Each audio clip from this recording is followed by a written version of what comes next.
എല്ലാ PSC ഉദ്യോഗാർത്ഥികൾക്കും അസ്ത്രയുടെ പുതിയൊരു ക്ലാസ്സിലേക്ക് സ്വാഗതം. നമ്മൾ ഇന്ന് പഠിക്കാൻ പോകുന്നത് പുതിയ SCERT ടെക്സ്റ്റ് പ്രകാരമുള്ള 5ാം ക്ലാസ്സിലെ ചാപ്റ്റർ 1 ഒറ്റയല്ലൊരു ജീവിയും. എന്തായാലും ആദ്യം പറയുന്നത് ആഹാരത്തിനായി ജീവികൾ പരസ്പരം ആശ്രയിക്കുന്നു. ജീവികളുടെ ഈ പരസ്പര ബന്ധമാണ് ആഹാര ശൃംഖല ജാലം. അപ്പൊ ആഹാര ശൃംഖല ജാലം എന്ന് പറയുന്നത് എന്താണ്? ആഹാരത്തിന് വേണ്ടി ജീവികൾ പരസ്പരം ആശ്രയിക്കുന്നു. ആ പരസ്പര ബന്ധമാണ് ആഹാര ശൃംഖലാ ജാലം. അപ്പോൾ ഒരാളെ തന്നെ ഒന്നിൽ കൂടുതൽ ജീവികൾ ആശ്രയിക്കും. അങ്ങനെ ഒന്നിൽ കൂടുതൽ ചെയിൻസ് ആഹാര ശൃംഖലാ ജാലത്തിൽ ഉണ്ടായിരിക്കും. കണ്ടോ, പരസ്പരം അങ്ങോട്ടും ഇങ്ങോട്ടും അവരൊക്കെ ആശ്രയിക്കുന്ന ആ പരസ്പര ബന്ധമാണ് എന്ത്? ആഹാര ശൃംഖലാ ജാലം.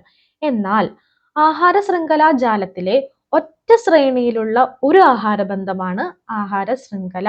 അതായത് ഒറ്റ ശ്രേണി മാത്രമേ ഉണ്ടായിരിക്കുള്ളൂ. എക്സാമ്പിൾ നോക്കൂ, പുല്ല്, പുൽച്ചാടി, എലി, പാമ്പ്, പരുന്ത്. അങ്ങനെ ഒരൊറ്റ ശ്രേണി മാത്രമേ ഉള്ളൂ എങ്കിൽ നമുക്കതിനെ എന്ത് വിളിക്കാം? ആഹാര ശൃംഖല എന്ന് വിളിക്കാം. സസ്യങ്ങളിൽ ആഹാര നിർമ്മാണം നടക്കുന്ന ഭാഗമാണ് എന്ത്? ഇലകൾ. എന്താണ്? ഇലകൾ. ഇത് 5ാം ക്ലാസ്സിലെ ടോപ്പിക്കാണ്. വളരെ സിമ്പിൾ ആയിരിക്കും, നമുക്ക് വേഗം പഠിച്ചു പോവാട്ടോ. സസ്യങ്ങളിൽ ആഹാരം എവിടെയാണ് നിർമ്മിക്കുന്നത്? ഇലകൾ. സ്വന്തമായ ആഹാരം നിർമ്മിക്കുന്നത് കൊണ്ട് സസ്യങ്ങളെ നമുക്ക് എന്ത് വിളിക്കാം? സ്വപോഷികൾ എന്ന് വിളിക്കാം. സസ്യങ്ങളിൽ ഇലകളിൽ വെച്ച് ആഹാരം നിർമ്മാണം നടക്കുന്ന പ്രവർത്തനം അറിയപ്പെടുന്നതാണ് പ്രകാശ സംശ്ലേഷണം അല്ലെങ്കിൽ ഫോട്ടോസിന്തസിസ്. അപ്പൊ എവിടെയാണ് ആഹാരം നിർമ്മാണം നടക്കുന്നത്? ഇലകളിൽ. സ്വന്തമായിട്ട് ആഹാരം നിർമ്മിക്കുന്നത് കൊണ്ട് സസ്യങ്ങളെ നമുക്ക് എന്ത് വിളിക്കാം? സ്വപോഷികൾ എന്ന് വിളിക്കാം. ഇലകളിൽ വെച്ച് ആഹാര നിർമ്മാണം നടക്കുന്ന പ്രക്രിയയെ നമുക്ക് എന്ത് വിളിക്കാം? പ്രകാശ സംശ്ലേഷണം. ഈ പ്രകാശ സംശ്ലേഷണത്തിന് ആവശ്യമായിട്ടുള്ള ഒരു വർണ്ണവസ്തു ഉണ്ട്. ഏതാണത്? ഹരിതകം അല്ലെങ്കിൽ ക്ലോറോഫിൽ. പ്രകാശ സംശ്ലേഷണത്തിന് സൂര്യപ്രകാശവും ആവശ്യമാണ്. അപ്പൊ ജലം, സൂര്യപ്രകാശം, ഹരിതകം ഇതെല്ലാം എന്തിനാവശ്യമാണ്? പ്രകാശ സംശ്ലേഷണത്തിന് ആവശ്യമാണ്. പ്രകാശ സംശ്ലേഷണത്തിലൂടെ നിർമ്മിക്കപ്പെടുന്ന ഉൽപ്പന്നം ഏതാണ്? ഗ്ലൂക്കോസ്. ഗ്ലൂക്കോസിന്റെ കൂടെ എന്തും ഉണ്ടാകുന്നുണ്ട്? ഓക്സിജനും ഉണ്ടാകുന്നുണ്ട്. സസ്യങ്ങൾ ആഹാരം നിർമ്മിക്കുമ്പോൾ സ്വീകരിക്കുന്ന വാതകം ഏതാണ്? Carbon dioxide. അപ്പൊ പ്രകാശ സംശ്ലേഷണം നടക്കുമ്പോൾ സ്വീകരിക്കുന്നത് എന്താണ്? Carbon dioxide. സസ്യങ്ങൾ ആഹാരം നിർമ്മിക്കുമ്പോൾ പുറത്തുവിടുന്നത് എന്താണ്? ഓക്സിജൻ. സസ്യങ്ങൾ പകൽ സമയത്ത് പുറത്തുവിടുന്ന വാതകം എന്താണ്? ഓക്സിജൻ. അതെന്തേ പകൽ സമയം എടുത്തു ചോദിച്ചിരിക്കുന്നേ? അപ്പൊ പകൽ സമയത്ത് ഫോട്ടോസിന്തസിസ് നടക്കുന്നു, ഓക്സിജൻ പുറത്തുവിടുന്നു. എന്നാൽ രാത്രിയിൽ എന്ത് നടക്കുന്നില്ല? സൂര്യപ്രകാശം ഇല്ലാത്തത് കൊണ്ട് പ്രകാശ സംശ്ലേഷണം നടക്കുന്നില്ല. അപ്പൊ അവിടെ ഓക്സിജൻ പുറത്തുവിടില്ല. കാർബൺ ഡൈ ഓക്സൈഡ് സ്വീകരിച്ച് ഓക്സിജൻ പുറത്തുവിടുന്ന പ്രോസസ്സ് അവിടെ നടക്കുന്നില്ല. പകരം എന്ത് മാത്രമേ ഉള്ളൂ രാത്രിയിലെ? നമ്മൾ മനുഷ്യന്മാർ ശ്വസിക്കുന്നത് പോലെ ശ്വസനം മാത്രമേ നടക്കുന്നുള്ളൂ. ശ്വസനം നടക്കുമ്പോൾ എന്താണ് സ്വീകരിക്കുക? ഓക്സിജൻ സ്വീകരിക്കുന്നു, കാർബൺ ഡൈ ഓക്സൈഡ് പുറത്തുവിടുന്നു. അപ്പൊ പ്രകാശ സംശ്ലേഷണം നടക്കുന്നില്ല രാത്രി. പകരം എല്ലാ ജീവികളിലും സസ്യങ്ങളിലും മനുഷ്യരെ പോലെ ശ്വസനം എന്നുള്ള പ്രക്രിയ ഉള്ളത് കൊണ്ട് ഓക്സിജൻ സ്വീകരിച്ച് കാർബൺ ഡൈ ഓക്സൈഡ് പുറത്തുവിടുന്ന ഒരു പ്രക്രിയയാണുള്ളത്. അപ്പൊ രാത്രി കാലങ്ങളിൽ ചെടികൾ റൂമിന്റെ ഉള്ളിൽ വെക്കരുതെന്ന് പറയുന്നതിന് കാരണം എന്താണ്? ഈ ശ്വസനം നടക്കുമ്പോൾ കാർബൺ ഡൈ ഓക്സൈഡ് പുറത്തു പോകുന്നു എന്നുള്ളത് കൊണ്ടാണ്. അപ്പൊ രാത്രിയിൽ പ്രകാശ സംശ്ലേഷണം നടക്കാത്തതിനാൽ ഓക്സിജൻ പുറത്തുവിടുന്നില്ല. സസ്യങ്ങൾ ഉൾപ്പെടെ എല്ലാ ജീവികളിലും പകലും രാത്രിയും ശ്വസിക്കുന്നു. അപ്പോൾ ഓക്സിജൻ സ്വീകരിക്കുകയും കാർബൺ ഡൈ ഓക്സൈഡ് പുറത്തുവിടുകയും ചെയ്യുന്നു. ക്ലിയർ അല്ലേ? അപ്പൊ ശ്വസനം എപ്പോഴൊക്കെ നടക്കുക? പകലും നടക്കുന്നുണ്ട്, രാത്രി നടക്കുന്നുണ്ട്. സസ്യങ്ങളിലും നടക്കുന്നുണ്ട്, ജീവികളിലും ശ്വസനം നടക്കുന്നുണ്ട്. അപ്പൊ ഓക്സിജൻ സ്വീകരിക്കുന്നു, കാർബൺ ഡൈ ഓക്സൈഡ് പുറത്തുവിടുന്നു. എന്നാൽ പ്രകാശ സംശ്ലേഷണം അത് കാലത്ത് മാത്രമേ നടക്കുള്ളൂ, രാത്രി നടക്കില്ല. കാലത്ത് നടക്കുമ്പോൾ കാർബൺ ഡൈ ഓക്സൈഡ് സ്വീകരിക്കുന്നു, ഓക്സിജൻ പുറത്തുവിടുന്നു. കൺഫ്യൂഷൻ വരരുത് കേട്ടോ. ആസ്യരന്ധ്രം അല്ലെങ്കിൽ സ്റ്റൊമാറ്റ. ഇലകളിൽ വാതകവിനിമയം നടക്കുന്ന ചെറിയ സുഷിരങ്ങളാണ് ആസ്യരന്ധ്രങ്ങൾ. സസ്യങ്ങളിൽ നിന്ന് ജലബാഷ്പം അന്തരീക്ഷത്തിലേക്ക് പോകുന്നതും ഈ സുഷിരങ്ങളിലൂടെയാണ്. അപ്പൊ ആസ്യരന്ധ്രം എന്ന് പറയുന്നത് ഇലകളിലുള്ള ചെറിയ സുഷിരങ്ങളാണ്. അതിലൂടെയാണ് വാതകവിനിമയം നടക്കുന്നത്. അതായത് കാർബൺ ഡൈ ഓക്സൈഡിനെ സ്വീകരിക്കുന്നതും ഓക്സിജനെ അന്തരീക്ഷത്തിലേക്ക് പുറത്തുവിടുന്നതും ഈ സുഷിരങ്ങളിലൂടെയാണ്. അതുപോലെ തന്നെ പ്രകാശ സംശ്ലേഷണ ഫലമായി ഉണ്ടാകുന്ന വാട്ടറും പുറത്തോട്ട് പോകുന്നത് ഏത് വഴിയാണ്? ഈ ആസ്യരന്ധ്രം സ്റ്റൊമാറ്റ വഴിയാണ്. പുതിയ ടെക്സ്റ്റ് ബുക്കിലെ ആസ്യരന്ധ്രം എന്നുള്ള മലയാളം വേർഡ് ഇല്ല, പകരം സ്റ്റൊമാറ്റ എന്ന് തന്നെയാണ് കൊടുത്തിരിക്കുന്നത്. അപ്പൊ സ്റ്റൊമാറ്റ എന്നുള്ള വേർഡ് നിങ്ങൾ ഓർത്ത് വെക്കണം. ഓക്കെ, അടുത്ത ടോപ്പിക് വർണ്ണകങ്ങൾ.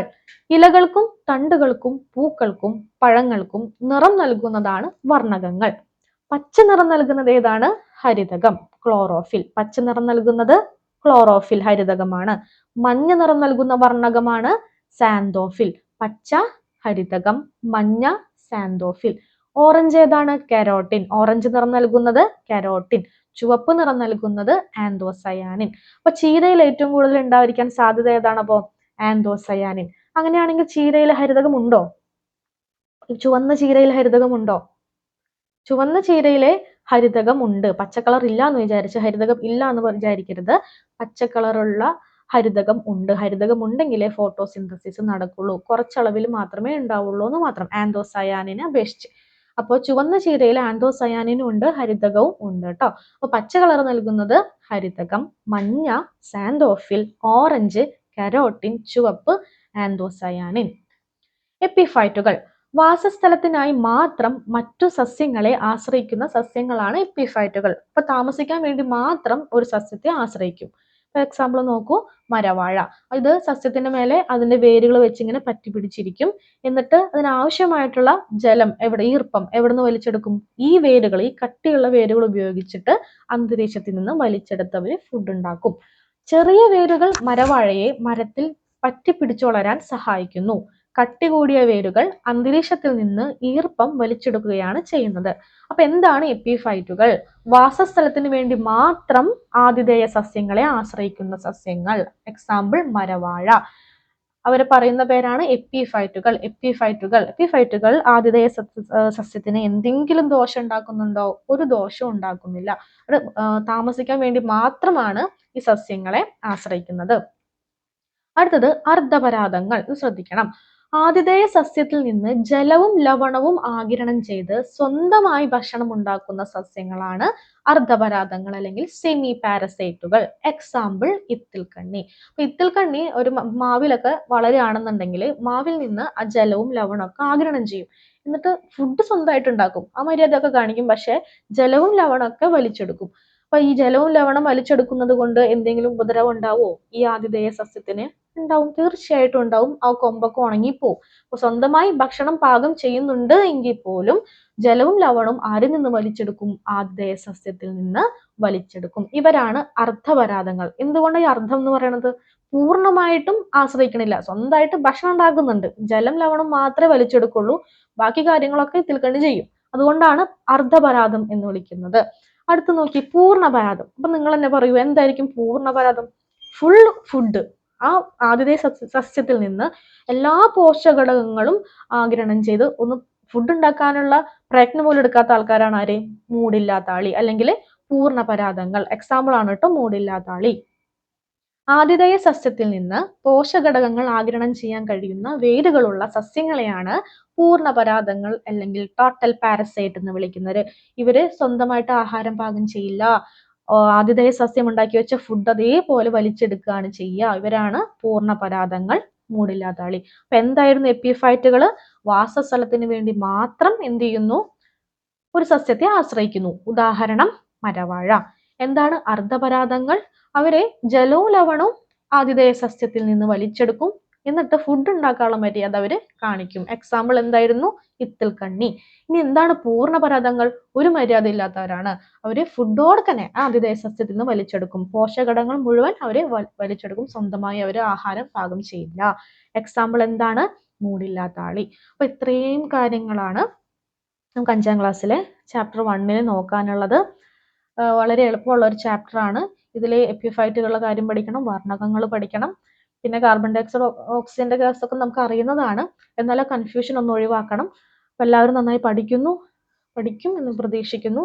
Thank you.